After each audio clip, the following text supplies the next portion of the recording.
Magandang gabi po. Ito po ang latest update natin ngayong araw, June 30, 2026. Yung minomonitor nga po nating low pressure area ay as of 8 p.m. nga po, no, nandito na po yan sa may Mindoro provinces at asahan nga po natin na makakaranas ng mga pag-ulan. Itong parte nga po ng Palawan at ilang bahagi ng Visayas, Central Luzon, Calabarzon, Mimaropa, and Bicol region dahil po yan sa low pressure area.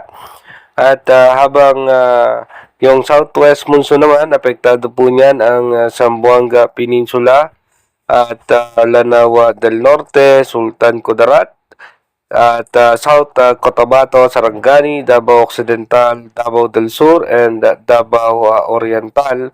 Apektado po ng southwest monsoon, pati po yung natitirang bahagi ng Mindanao. Samantalang ang natitirang bahagi ng Luzon, asahan naman natin yung localized thunderstorm. At yung nga po sa latest update ng ating European Center ay stable po nga rin po. Meron pong posibleng malakas na bagyo na patuloy na posibleng pumasok sa ating Philippine Area of Responsibility pagpasok nga po ng July. Dumako na nga po tayo sa ating advanced weather forecast.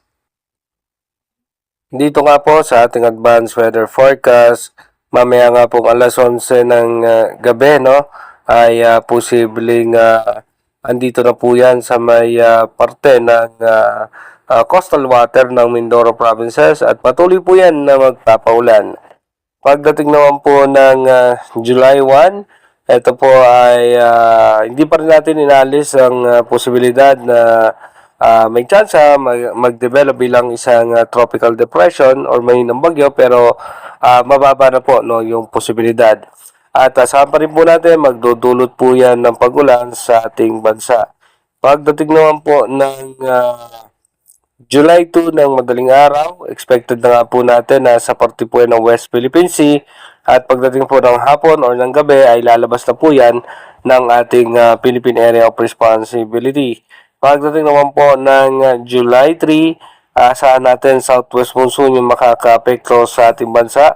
At pagdating naman po ng July 4, kung makikita na natin dito sa ating monitor, mapapansin nyo nga po dito sa ating monitor, meron na nga pong nabubuong isang malakas na bagyo na nasa labas ng ating Philippine Area of Responsibility. Nasa part po yan ng Pacific Ocean. At pagdating nga po ng July 4 ng gabi, ito po ay patuloy na lumalakas at nasa typhoon category na. Nasa labas pa lang po yan ng ating bansa. Pagdating naman po ng July 5, so expected natin malayo pa rin po yan sa ating bansa at merong high pressure area na iiral dito nga po sa parte ng Japan. Ito nga po yung isa sa pinaka minomonitor po ng European Center, ano, yung high pressure area dahil yan po ay ang magtutulak dito sa bagyo na ito pababa. At pagdating naman po ng July 6, ito po ay posibleng dumiretso po yan sa may parte ng Guam. At pagdating naman po ng gabi, no, mabilis yung pagkilos nitong posibleng malakas na bagyo at aabot ito sa super typhoon category. Pagdating naman po ng July 7, ito po ay nakalagpas na, no, sa may parte ng Guam at ito po ay approaching na sa ating Philippine Area of Responsibility. Pagdating po ng alas 8 ng gabi, no, ng July 7, ito'y posibleng nasa linya na ng ating power line at pagdating ng July 8, posible po itong pumasok na sa ating Philippine Area of Responsibility bilang isang super typhoon category. At pagdating naman po ng gabi ng July 8, ito po ay nasa eastern section na nga po ng Central Luzon. Pagdating po ng July 9, ito po ay nasa eastern section na nga po ng Tugigaraw or ng Isabela at pagdating po ng gabi, mabilis ang pagkilos nito at ito po ay nasa eastern section na nga po ng Babuyang Group of Islands. Sa ngayon naman po ay medyo mababa yung tsansa ng landfall scenario. Pinapakita po rito ang super typhoon, posibleng tumama po yan sa parte ng Taiwan. At kung makikita naman natin, matinding pag-ulan ang ating mararanasan dahil sa paghatak nito sa habagat. Again, inuulit ko po, ito pong ating advanced weather forecast is possible scenario pa lamang po yan.